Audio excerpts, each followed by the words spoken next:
Royal Highnesses, Your Grace, Your Excellency, dear distinguished guests, ladies and gentlemen. I've been really looking forward to my first St. George's House annual lecture since arriving as Dean of Windsor a few months ago. And it's my very great pleasure to welcome you all to this extraordinary place, St. George's Chapel, this evening. I know that many of you have a long association with the house and its work, and we are, if I may say, enormously grateful to you for your engagement, your commitment, your support.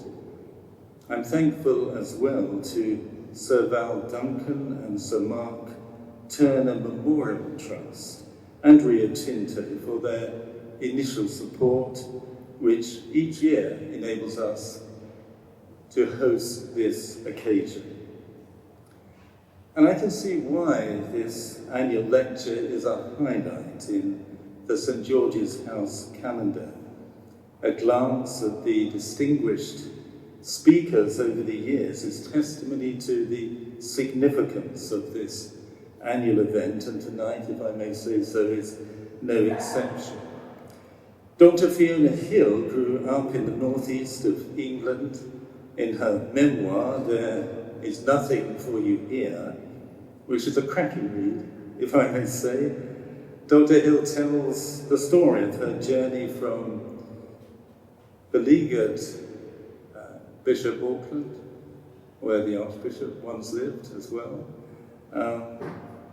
to the White House and beyond. Her book is not only a biography, though. She writes forensically about the obstacles to opportunity that had to be overcome on her journey. It's a book about place and community, about education and class.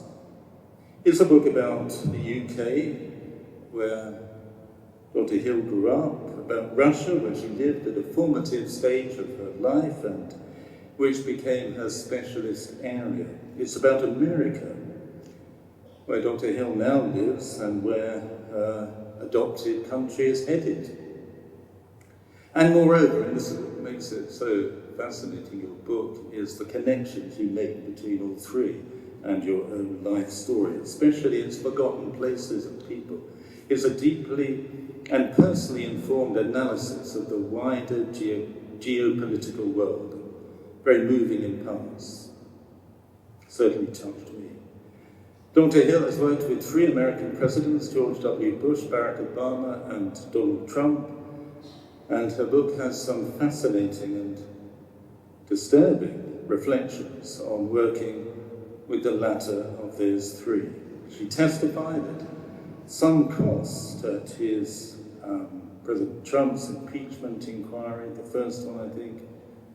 An authority on Russia and Vladimir Putin, Dr. Hill is a senior fellow at the Brookings Institution in Washington. She's also chancellor at Durham University, and it's very good to welcome Durham's vice-chancellor here this evening as well. And she's also a member of the board of overseers at Harvard University. So we're very fortunate to have Dr. Hill with us this evening, and our lecturer will speak for around about 30 minutes, that will be followed by a short interview with our programme director. So it's my privilege now to invite Dr. Hill to give the 2004 St. George's House annual lecture on the theme, probably even more opportune now than it was when you chose it, navigating a world in turmoil. Dr. Hill, thank you.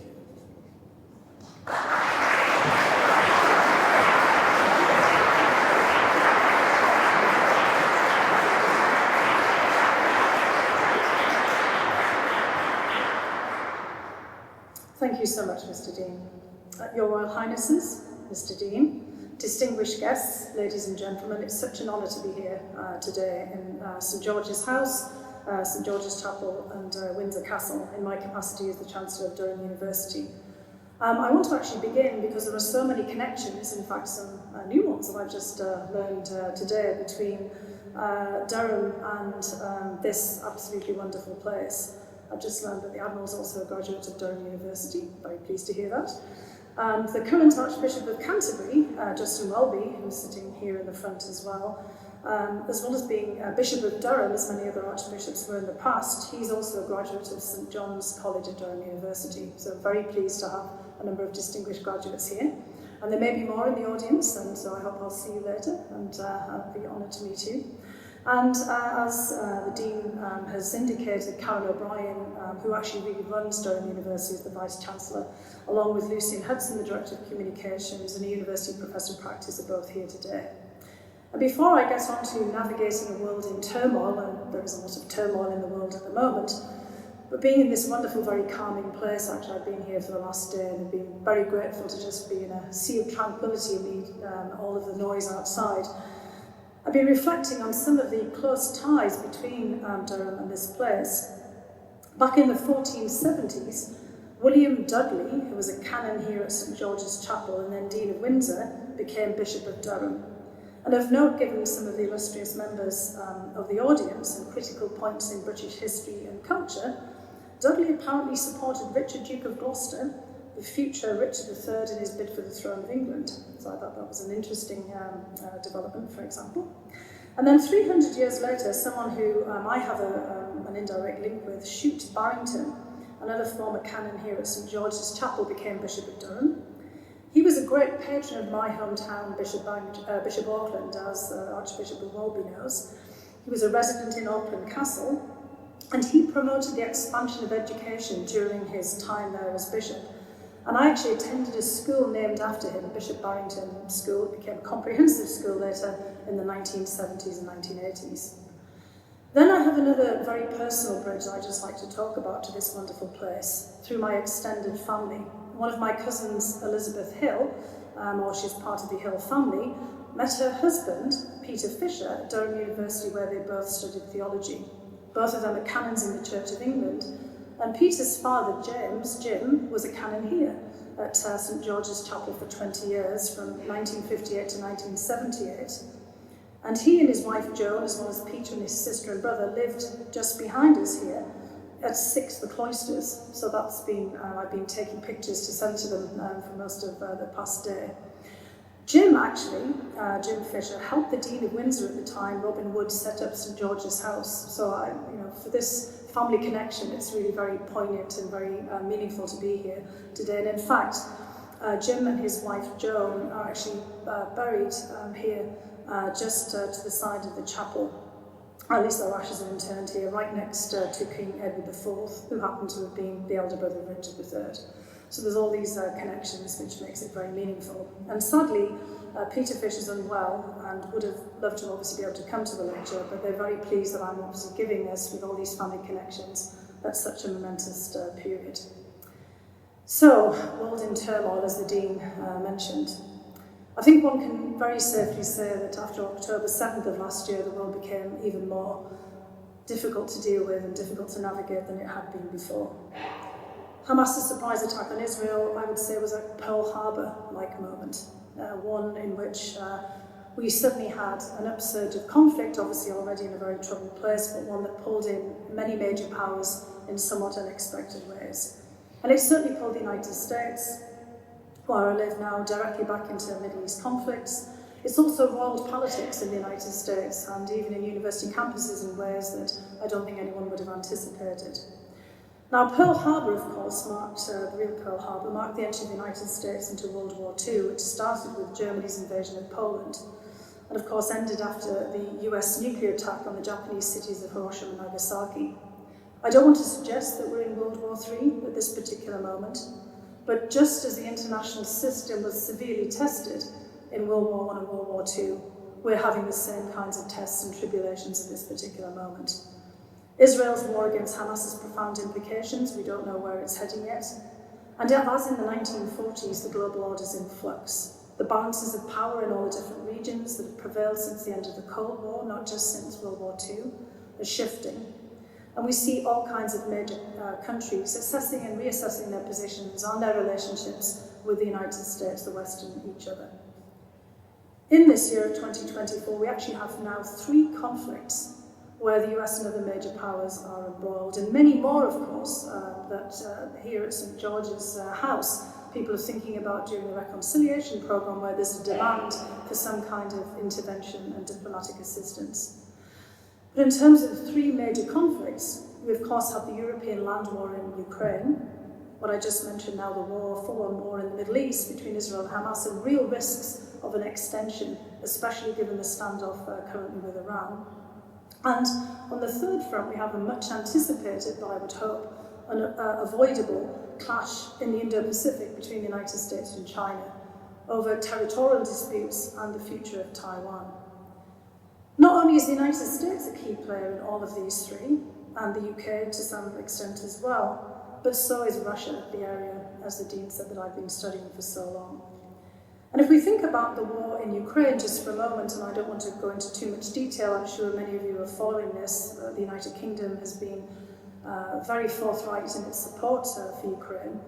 But it does seem, despite the recent decisions in the US Congress after 6 months of frankly dithering around about continuing to assist Ukraine, that Russia seems to have turned the tide a little bit more in its direction at the moment. And as that seems to be the case, I just want to talk just for a few moments about Vladimir Putin, who the Dean mentioned has been the subject of much of my research for many years. At this particular point, Vladimir Putin's current plan is not just to defeat Ukraine, but it's also to continue to push forward in trying to overturn the global order, as well as the European security order that I've just been talking about. His other goal, quite frankly, sitting here in such an ancient place, is to stay in power for as long as possible. And since his re-election in March, if one can call it a re-election, more of a re-anointment as President of Russia, he can currently stay in power until 2030, by which time he will have outlasted Joseph Stalin as leader of Russia. But he also has the chance to run for re-election again, taking him up to 2036, by which time he would also have outlasted Empress Catherine the Great, who ruled Russia for a mere 34 years. So unfortunately, Vladimir Putin has a lot of intention to be around with us for a long time, so I suspect I may be studying for some time longer. He sees himself as a historic figure at home and abroad, and he also sees Ukraine as being part of that historical legacy, regathering in the lands of the Russian Empire.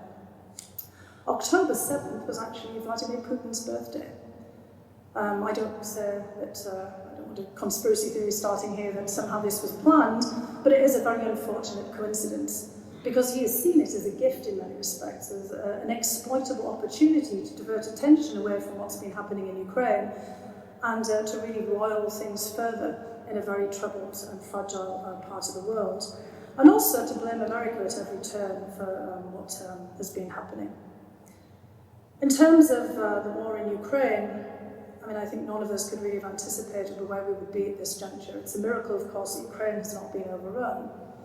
But the circumstances that we see ourselves in now, we've seen probably as many as 500,000 casualties, not just people killed, but also severely injured in the course of this war over the last 2 years. It's the largest, of course, conflict in Europe since World War II.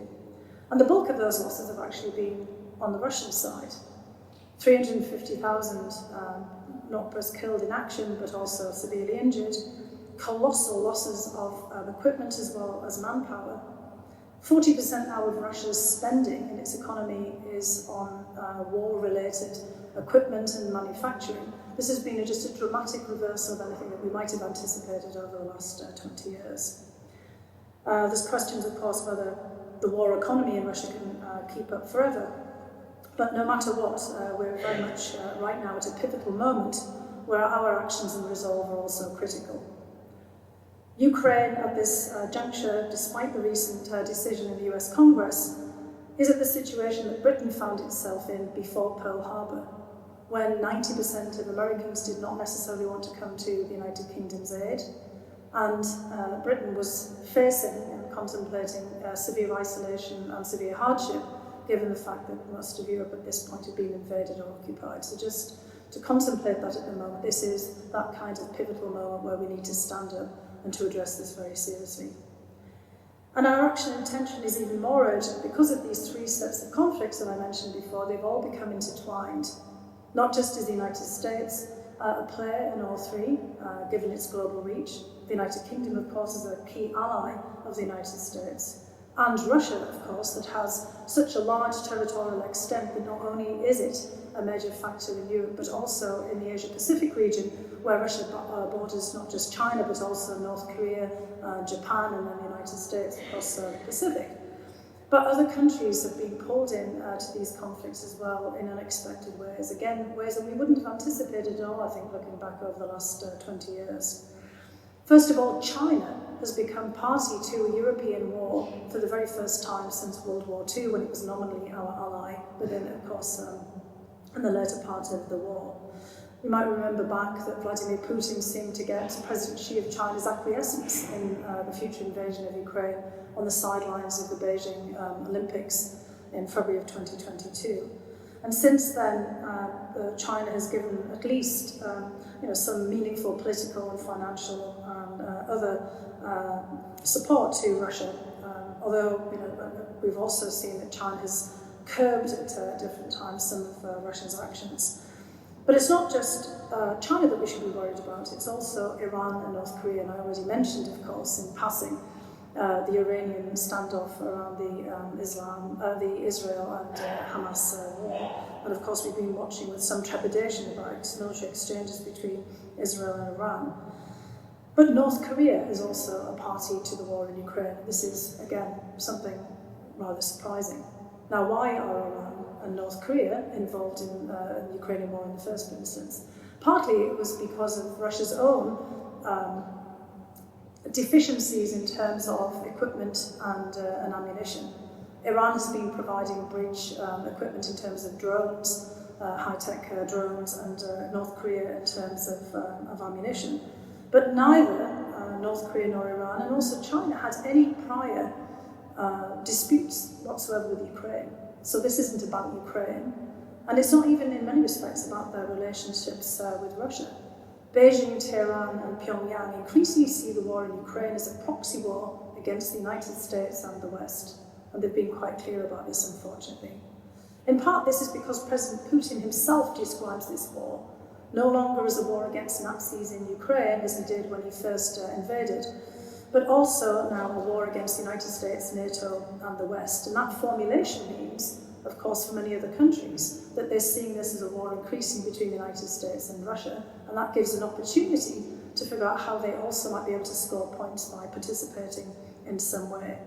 For China, for example, supporting Russia in some fashion in Ukraine, again, it's not about Ukraine. China was actually a large investor in Ukraine and continues to be the largest purchaser of Ukrainian grain, despite the conflict, which again, is worth bearing in mind.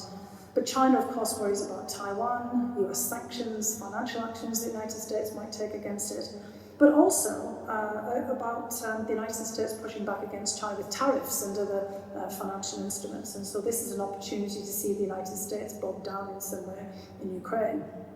Similarly for North Korea and Iran, obviously they have contentious relationships with the United States in their respective regions of the Middle East and also the Asia Pacific. And so this is also seen as an opportunity to signal displeasure with the United States, or again, even take action against the United States.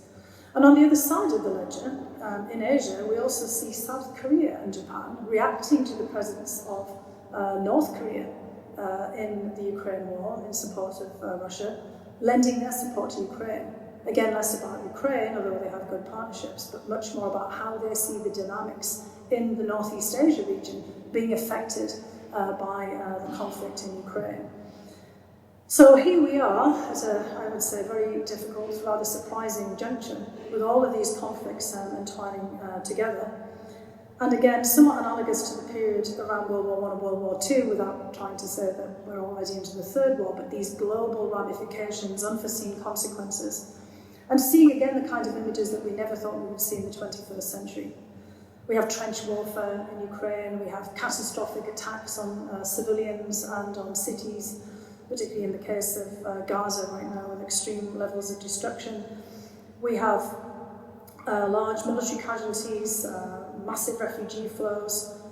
And in February of 2024, at the Munich Security Conference, I mentioned this to the Archbishop before we came in, the International Peace Institute and the Elders Group convened a session tracing this line in the 21st century of death and destruction down one meridian, longitude 35, which extends from Ukraine through Israel and the Middle East on through Sudan, South Sudan, Ethiopia and Mozambique.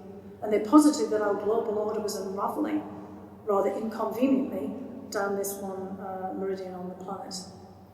And together, all of these conflicts, the other conflicts I just alluded to there, Israel's war against Hamas, Russia's invasion of Ukraine, and the tensions that we have in the Asia-Pacific, just show how much the international system has changed over this last 20 or so years.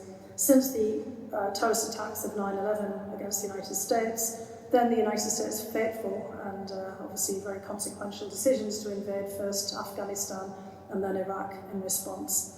Those decisions and all these sequence of events after this have really set us on a path that's led to here where we are now in 2024, opening up all of the 20th century debates about the breakup of empires, post-imperial decolonization, independent statehood, territorial integrity, and the use of war and force, and what international law is going to look like in the future.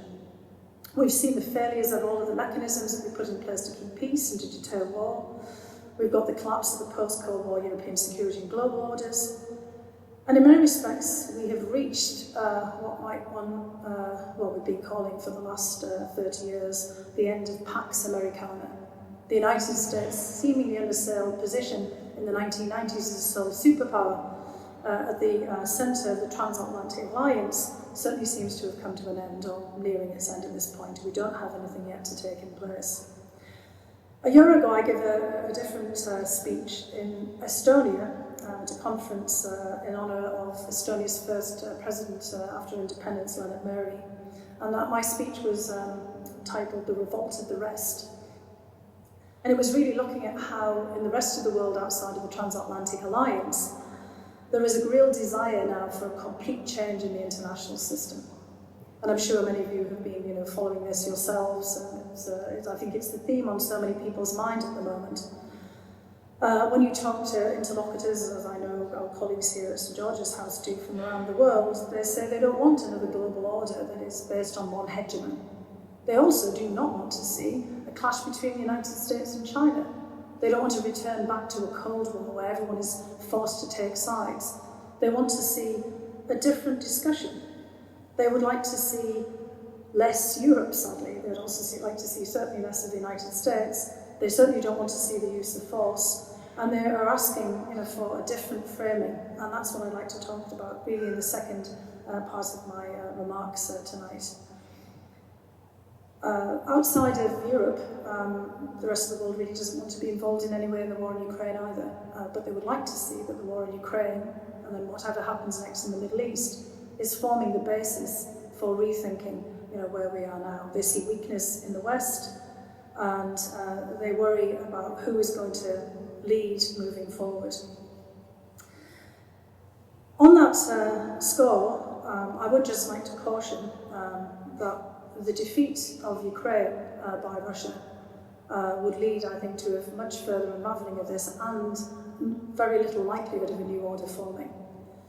Ukraine's weakness at the moment, the risks of Russia being able to move further forward, really raise an awful lot of questions about what will happen if Vladimir Putin proves that war is successful in terms of changing borders, of overturning orders. And it will also, I think, lead to a much more dangerous world for all of us, harking back now to the end of World War II, about nuclear proliferation. Because one of the reasons that we here in the United Kingdom and also in the United States have supported Ukraine was because we promised the Ukrainians in 1994 that if they gave up nuclear weapons that they'd inherited along with the Kazakhs and the Belarusians from the collapse of the Soviet Union, that we would ensure, in some fashion, we didn't specify how, but that we would still nonetheless ensure that their territorial integrity, sovereignty and independence would not be challenged, and of course that's what happened. And the most disturbing thing for me, as somebody who's observing all of this at the moment, is talking to interlocutors from around the world who are starting to question whether the current nuclear balance is sufficient as well. We hear Germany, for example, talking about whether there ought to be a European response, not just France and the United Kingdom with nuclear weapons, but other countries in Europe having nuclear weapons. The Turks, the Saudis, the Japanese and many others, wondering if the United States nuclear umbrella will be sufficient, because if Ukraine gave up its nuclear weapons and has been invaded by Russia, and it gave up the nuclear weapons and returned them in fact to Russia, what are the implications then for those countries without nuclear weapons? So the world has become much more dangerous rather than less. And in fact, we look ahead to a more transactional and very disordered world, I fear, in the 1920s. On top of all of these intertwined conflicts, we have rapid economic, technological, demographic and climate change to deal with. We're still dealing with the after effects of COVID. We seem to have sometimes forgotten that we've just come through all of this trauma. And all of these rapid changes, which are far too rapid most of the time for people to keep up with, have had their impact on our domestic politics. In every country, not just in the United States, although we see this very clear at the moment, the fundamentals of national power have been really shaken by all these changes. So the domestic front is just as unstable as the international front. All of this has been really linked directly also to the rise of populism here in the West and elsewhere. Authoritarianism, not just in Russia, but in many other countries as well. The so-called culture wars are also a product of it. And they're also, that Dee mentioned at the very beginning, the theme of my book in 2021, they're also the legacy of post-industrial economic dislocations back in the 1990s that I discussed then. As I drew, as Dee mentioned, upon my experiences growing up in Bishop Auckland in the northeast of England, when all the coal mines and the steelworks and everything closed down almost overnight, and saw the same phenomenon unraveling in the United States and in Russia.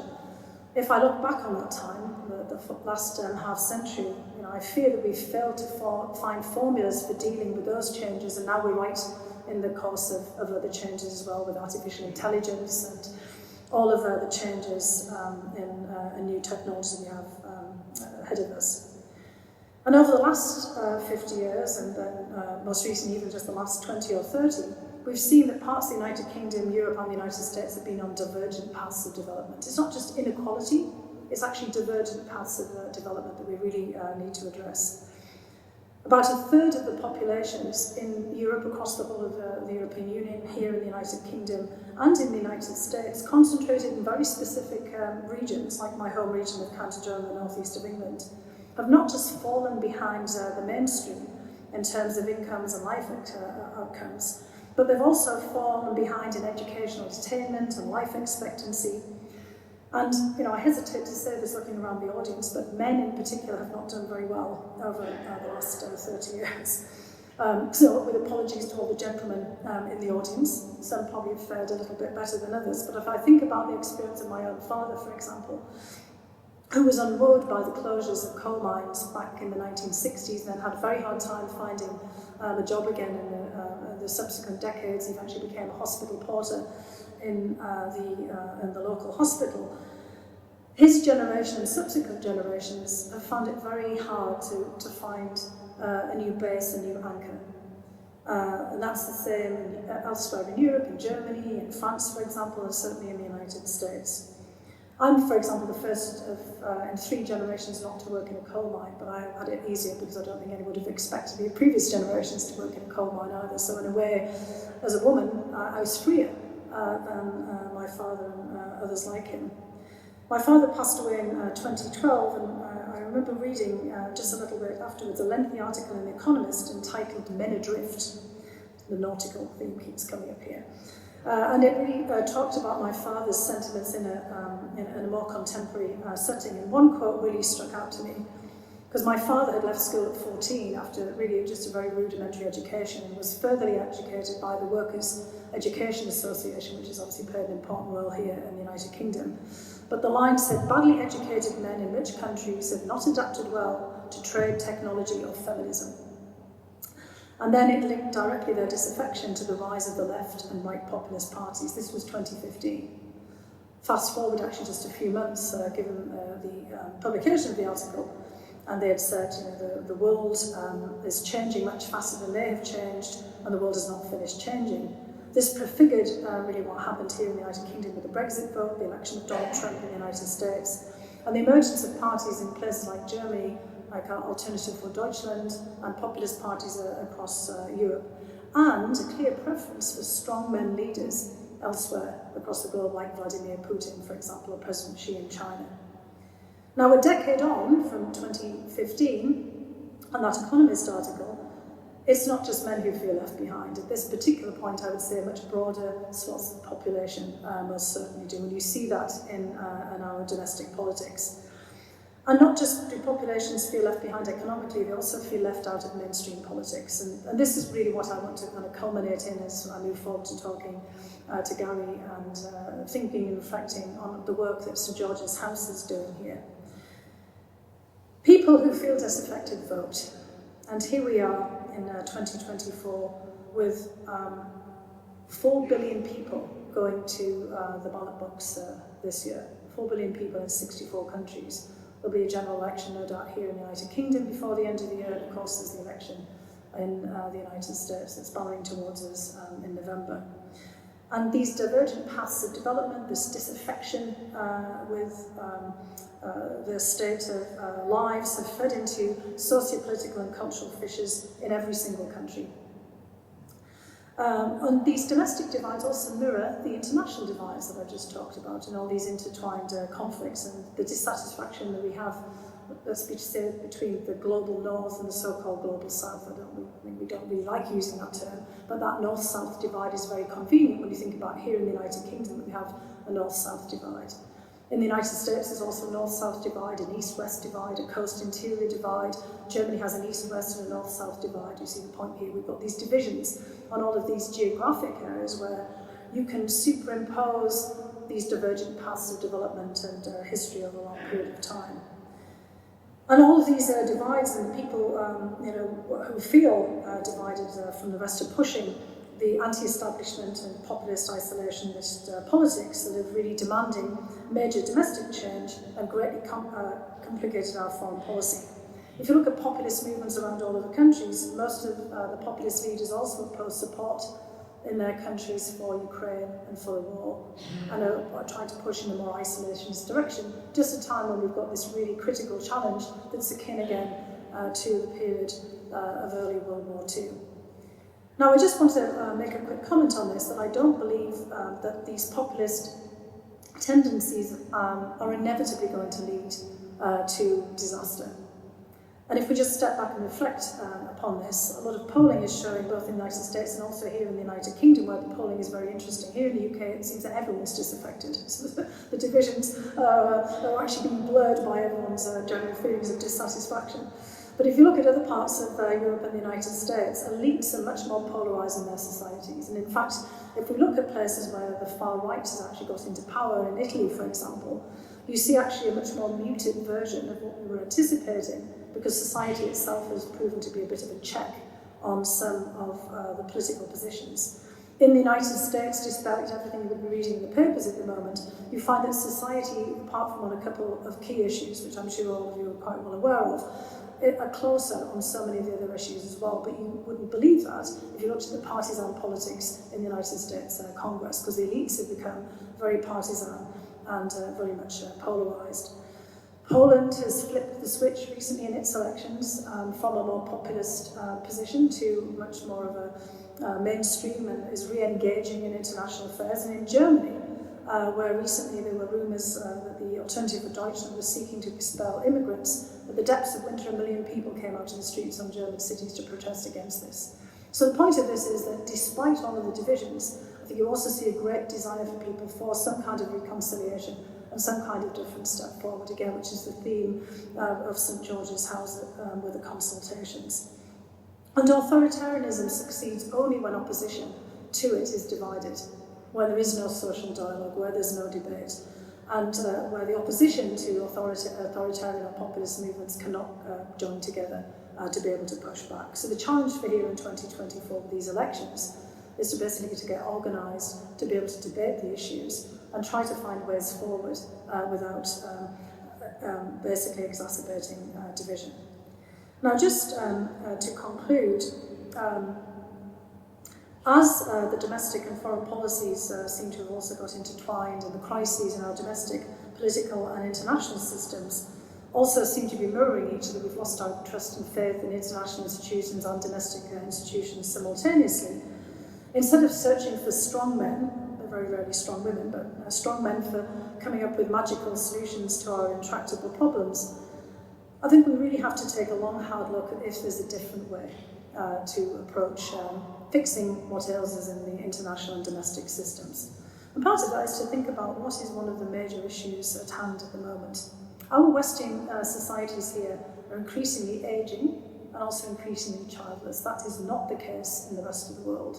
I mean, the 4 billion people who are going to the polls this year are just a fraction of the 8 billion people who are out there in the rest of the world and are not here. Obviously, they're in Europe or in the West. And youth globally feel very much pitted against the older generations. We have to start to think about how can we bring the voices in a different way, so it's not just about protest and dissent at all times. How do we bring the voices of youth into international politics as well as our domestic politics? And against the backdrop of youth feeling pitted against older generations and a world with all these north-south rifts, the key questions at all levels that's going to be on the ballot box really is which countries or elites, who has privileges and gets to make decisions, who decides what changes, who pays for change, who benefits from change, who does not, and ultimately, is someone to blame and who can guarantee fixing things in the future. That's really the question that we're grappling with here in 2024. It's the questions, frankly, that we've grappled with many times in the past in World War I and World War II. And even though, again, I don't want to say we're in a World War III moment, I think that this is at least a call for action for us to stand up and to think about these particular issues. In the United States, sadly, the election in 2024 really is about the past, even though it should be about the future. I hate to say it, but given the 2 candidates, both of whom are from that immediate post-World War II generation, the big question is really, can either of them really sell the future? In Russia, Vladimir Putin's recent reanointment that I mentioned in March, he was just selling the past and trying to pull all of us back into different pasts, sometimes the 9th century, sometimes the 18th century, but certainly not pushing forward into the 21st century. In the United States case of 2024, everyone, of course, is already thinking about the Trump effect, and I probably don't want to mention it too much at this particular moment. But even with President Biden, there will be a question about handing on in the Democratic Party to a new generation as well. So all of this is about generational change. And the United States itself is so wrapped up in this at the moment that I don't think it can really step forward in the way that certainly people here and elsewhere would be hoping that it would. So the final question is really then, if the United States is somewhat indisposed for the moment, who else can step up to try to reinvigorate the international system in a different way? Can we reinvigorate a new transatlantic partnership, for example? I know here in the United Kingdom, irrespective of what really happens in the election here, there is a big debate about how the United Kingdom will forge new relationships with Europe. And of course, the United Kingdom has always played such an important role in security that I imagine that around Ukraine will be one of the key questions, but also in terms of a new relationship now that the United Kingdom is no longer within the European Union. And the United Kingdom's leadership is pretty important at the moment, because within Europe itself, with European elections coming up and the selection of a new commission, there's an awful lot of question of who will lead in these cases as well. And I think there's a new opportunity for the United Kingdom, for example, to step up and play something of a different role as well. And of course, the United Kingdom does remain the key bridge with the United States. So when the United States is back in action again, hopefully by the end of the year, hopefully the United Kingdom can help lead the way and help to figure out how to resolve some of the differences. So just finally, what we need here is fresh thinking about a new international system. As I said, that brings in different perspectives and different voices. It's exactly what St George's House is set up to do in terms of its consultations and dialogues. How do we find a different way of getting more shared responsibility in action? How do you put people and their social and economic issues and the environment and the climate first as well? The United Nations this year has been thinking about strategic development goals and a summit for the future, but I think individual countries need to do that as well. As I mentioned, all of our major powers have seen their fundamentals of national power upset in some way, and we have to now figure out whether our political structures actually support the demographic, social, economic and technical changes that we're now contending with. So that's a big debate as well. Perhaps our own sustainable development goals and domestic summits for the future. And however we decide in the domestic front will also be very important for shaping the international system, because those two things really have to go together. And if we look right now, as we're all contemplating our own deficiencies, many other countries are actually stepping up on the three sets of conflicts that I mentioned. In the case of Ukraine, the Ukrainians themselves are hoping to have a peace conference, or at least a conference that would help them put them on the road to peace in Switzerland in June. And in the meantime, not only have the Ukrainians themselves come up with a 10-point plan for moving forward, but also China, Brazil, South Africa and Turkey have got various peace initiatives. So again, other countries are stepping forward. In the case of Israel and Gaza, we've seen Egypt and Jordan, Qatar, the United Arab Emirates, many of the countries around the Middle East who have obvious stakes in what happens there, also stepping forward and trying to engage in diplomacy, for now behind the scenes, but looking for different ways in which to step forward. And India's Foreign Minister, Mr. Jaishankar, has been writing lots of essays, most recently about a new global order. So again, my point is, even if we might not be grasping these issues at the moment, others certainly are, and they're not waiting for us to basically get our acts together. So I think we need to use these ideas, we need to engage with a new set of actors, we need to figure out how to embrace a new approach to international affairs. We need to understand how other countries are going to shape things at this really pivotal moment, and we have to figure out how we're really going to navigate this world in turmoil in different ways. In which direction are we going to set our ship? So 2024 is a pivotal year of choices to be made about the future, at the ballot box and at the global arena, and I'm sure here as well in St George's. And thank you so much for having me here.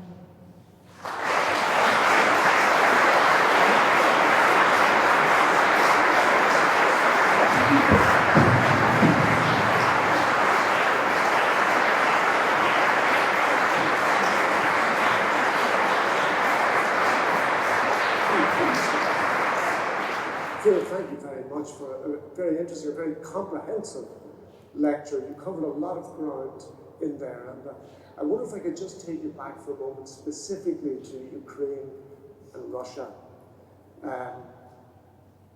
It has to end in negotiation. Nobody's going to win that war outright.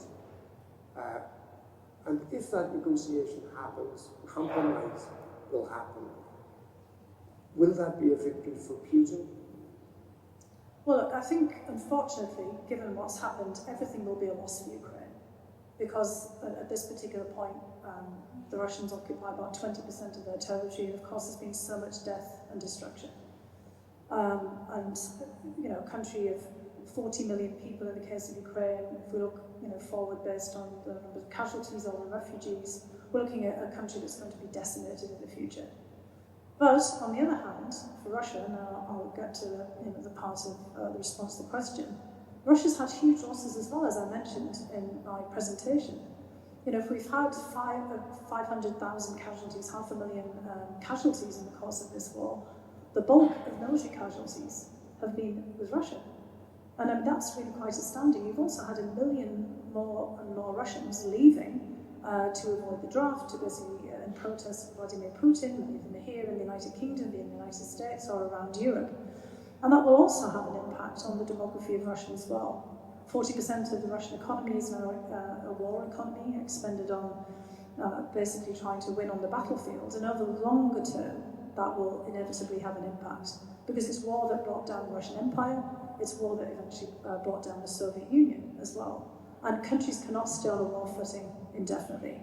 Unfortunately, that's what Vladimir Putin intends to do. I mean, it would be an awful thought to think about till 2036 that he might still be, leading a war here. But inevitably, as you're mentioning, there really does only seem to be one path forward. All wars inevitably end in some kind of a negotiation. But the secret is here is trying to figure out how to find a compromise. Because Putin, of course, has said that he would end the war in an instant if Ukraine capitulated. And that would be an extraordinarily bad signal for the rest of the world, for some of the reasons I've already mentioned on the nuclear front, but also Putin would then show that war works.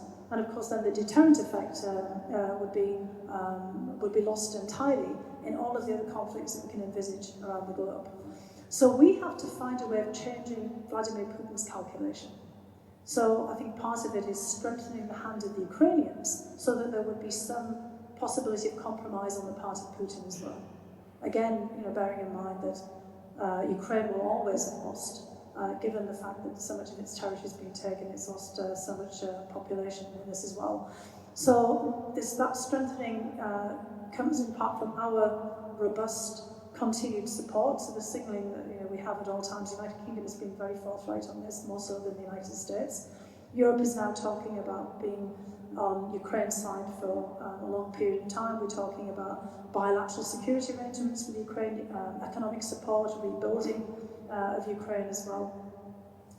And also strengthening Ukraine's diplomacy, which this Swiss peace conference is intended to do. It's intended to bring other countries to acknowledge that Ukraine's sovereignty and independence and territorial integrity are in fact the basic starting off points for any kind of negotiation, not what Vladimir Putin and Russia has seized. And then we'd actually also have to work with other countries, not just countries like China, for example, which would be key, to basically push the Russians to try to end the war as well, and not necessarily all entirely on Putin's terms. We've had much experience of that in the past.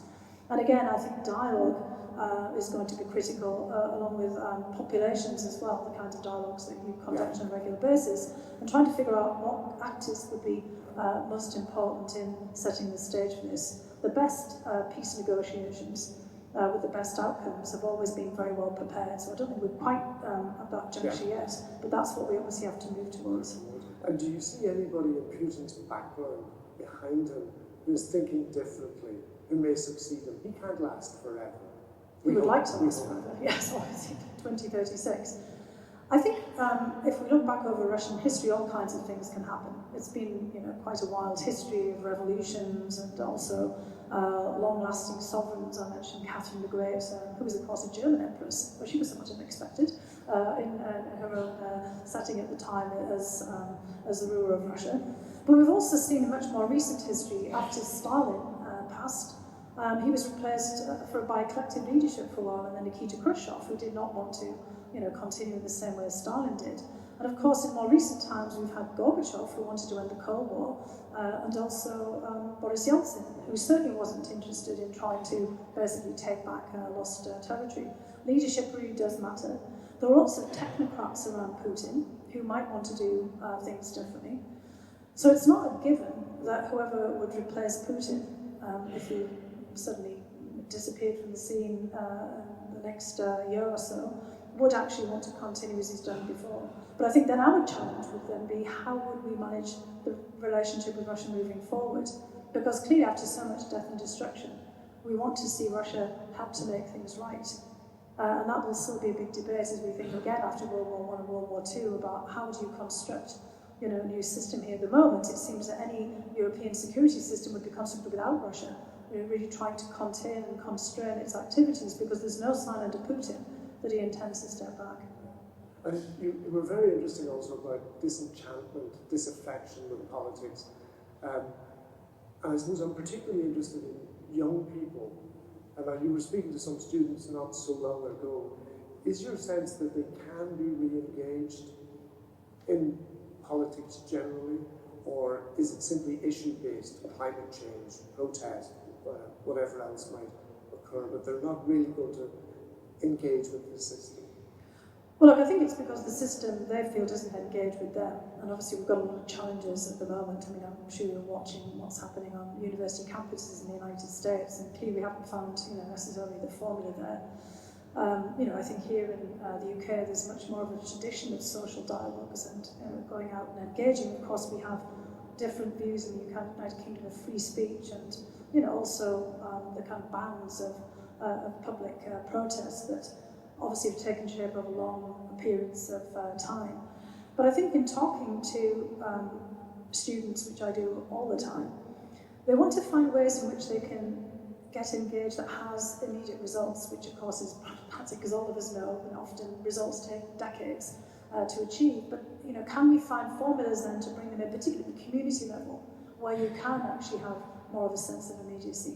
In fact, you're seeing in the United States that younger people don't want to join the federal government, for example. No surprise given some of the recent developments, but they are interested in local government and more of the state government, so the regional level, and also in communities, grassroots organisations. In fact, in many respects, these protests are, I would say, kind of an outgrowth of that, because you're organising groups of people to take action. So it's a question of really how to channel that. Great concern about the environment and the climate, enormous concern. Can that be used as a frame? You and I were talking actually yesterday about that idea of leaving the world a better place than you came into it. Can we channel that desire of younger people and find ways of bringing them in through the church and youth organisations, through universities and activism through institutes of politics, through community colleges and community organisations. And I think that's also one of the building blocks of reinvigorating an international system. You're finding more and more that young people are protesting around major events, the G7, the G20, the World Bank meetings. Well, could we not start to bring people into dialogues? It does happen to some degree. And I think there's more research being done at the moment about this idea of, I'm sure you're familiar with it, sortition, which is kind of almost like a jury selection. You reach out to people on a fairly random basis and try to kind of bring them into groups. And I was in Germany last year for 6 months looking at how the German government is trying to do this, to create social dialogues. They'll basically look at the equivalent of the electoral rolls and also for younger people, write them a letter and ask them if they want to come to a town hall. And then interestingly, they follow up with the people who don't respond or say no to find out why. So it's kind of counterintuitive. It's not just the people who self-select. They try to find out why do people not want to participate. Sometimes it might be simple. Sometimes they might want to go to class, or I have childcare or something like this, and then they try to address it, to engage. And they found that people feel more engaged through that process, even if they don't participate, because they feel like the system actually made an effort. So it's kind of something that we might try to think about doing in different settings. There is a very interesting process here of citizens' assemblies. Exactly. To gather not just young people, but there are young people's citizens' assemblies as well. And the idea would be to have a blanket outreach to try to bring not just the kind of people who would say, well, yes, I'd like to take part, but the people who think that there is, to take the title of the book, nothing for them here, but actually that they could be engaged and participating. And in Germany, it's really just taken off in the last couple of years, but I was very intrigued, and they've been able to show in some settings some positive results for that, at least at some of the local community level. Now, thinking about the bigger issue of authoritarianism and populism and the rise of the far right, how much danger do you think democracy is in? Or is there a resilience? It will survive, it will revitalise? I actually don't think it will revitalise without immediate action by all of us. That gets back to the same point. It's not a self-tending garden. If we think about democracy here in the United Kingdom, we've been working on it as long as this chapel has been here. We're just down the river, or the river from Runnymede. I was looking at that on the map and thinking, we tend to sort of trace democracy in its fits and starts to those first moments where you tried to curb an absolute monarchy. Obviously that was done over property and all kinds of reasons, but we'll take it. Anything that gets us started. I think that's what we have to really think about. And that's a long process. And even in long, old established democracies like the United Kingdom, we've had all kinds of fits and starts. Part of it is also kind of thinking about how we relate to our state. And I think that in the United States, for example, one of the reasons that we're having so many problems at the moment is that there's been a fetishisation of the presidency. And you've seen the breakdown of the political parties. And obviously in the United Kingdom as well, there's no longer just two political parties, but again, that's been a long process of new party development. But in the United States, the Republican Party has obviously gone off on a very strange tangent, kind of what's left of it. And the Democratic Party has become this huge umbrella organisation that brings together so many different groups. It's very hard to find a centre as well. And an awful people don't feel that they have a part in any of that as well. They're looking, for something else. And the presidency is running into the head of state, the chief executive role, the kind of prime ministerial function, and also the commander-in-chief of the military. And that makes it then seemingly such a consequential decision to choose a president, even though all of us know that one man, or one woman, not yet, but one man cannot make all of those decisions. And I think, when I looked at Germany, for example, there was the non-executive presidency. The Bundespräsident, in this case, Frank-Walter Steinmeier, who used to be the foreign minister, playing a role of trying to go around the country, trying to have these dialogues and in a non-partisan fashion. The United States doesn't have a non-executive presidency. There isn't a separate head of state. And so if you have somebody who decides to be divisive, as previous President Trump and would-be President Trump again is, you end up putting democracy itself in peril, because you don't have then that grassroots kind of participation. The parties are broken down as fora for political interests and action, not just bringing forward grievances or solutions. And so I think we have to be constantly thinking about, are our institutions fit for purpose? What can we do to find a unifying basis? But what can all of us do, and in what capacity? In the United States, that answer isn't very clear.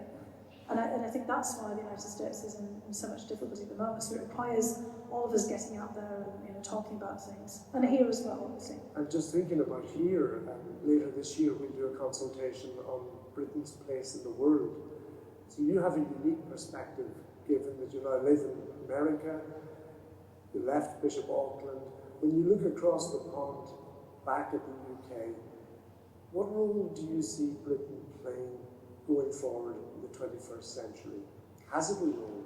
Well, it does have a role, and I did sort of allude to it a little bit, at the beginning there. I mean, I said that it is the weight of that relationship between the United States and the United Kingdom.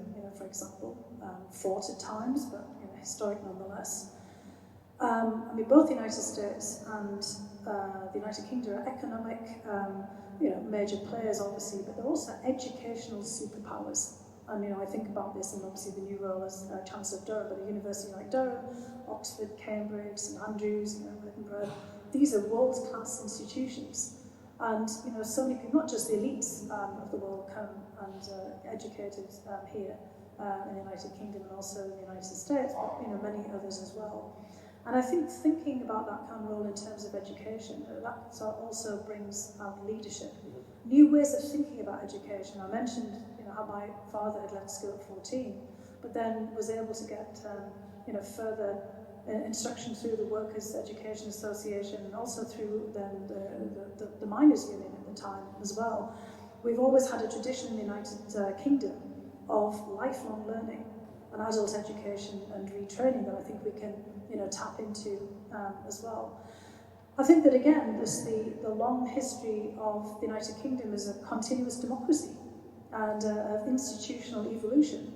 That is also something that really we can lean into. I mean, around the rest of the world, people have worried about the United Kingdom at different points, but I think of now, since 2016 and the upheavals of Brexit, I start to think that the United Kingdom has come out of whatever fever dream it might have been in. The United States not so much, but that there's a feeling that the United Kingdom is coming back.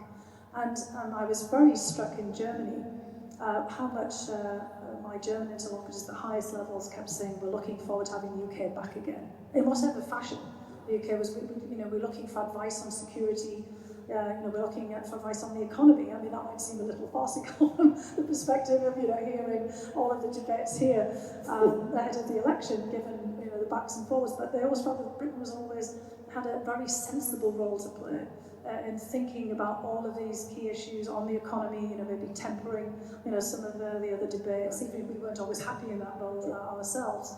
But I think that just looking for a new way of engaging, new way of taking forward social dialogues and drawing on the strengths of education and of being this just long-standing democracy at a very difficult time is certainly something that Britain has to offer.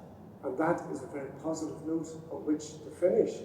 I could talk all night to Fiona, but we mustn't do that. So may I call on the warden to propose a final vote of thanks. Thank you.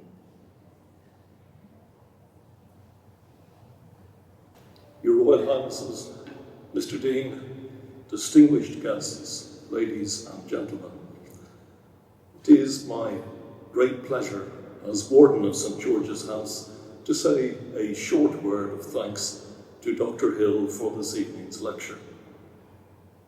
How gratifying it was at the outset to hear of your family connections with the College of St. George. I hope that you may have felt a genuine sense of homecoming in your visit.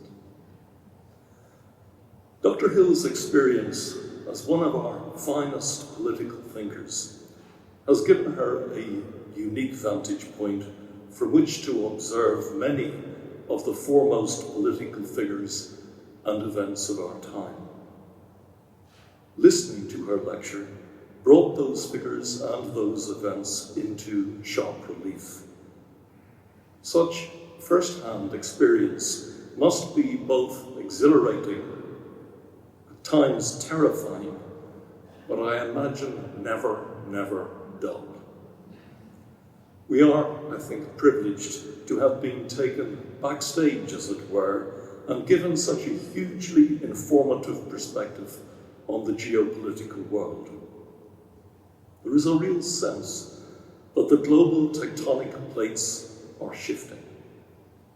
We must hope that when they settle, the world will have navigated the turmoil skillfully. I have no doubt that many of the issues you've raised will be topics of conversation at our reception. So let me not keep you from that reception a moment longer. The St. George's House lecture has a long and distinguished pedigree. Dr. Hill, you have honoured that tradition brilliantly, and we are very grateful to you. Thank you so much.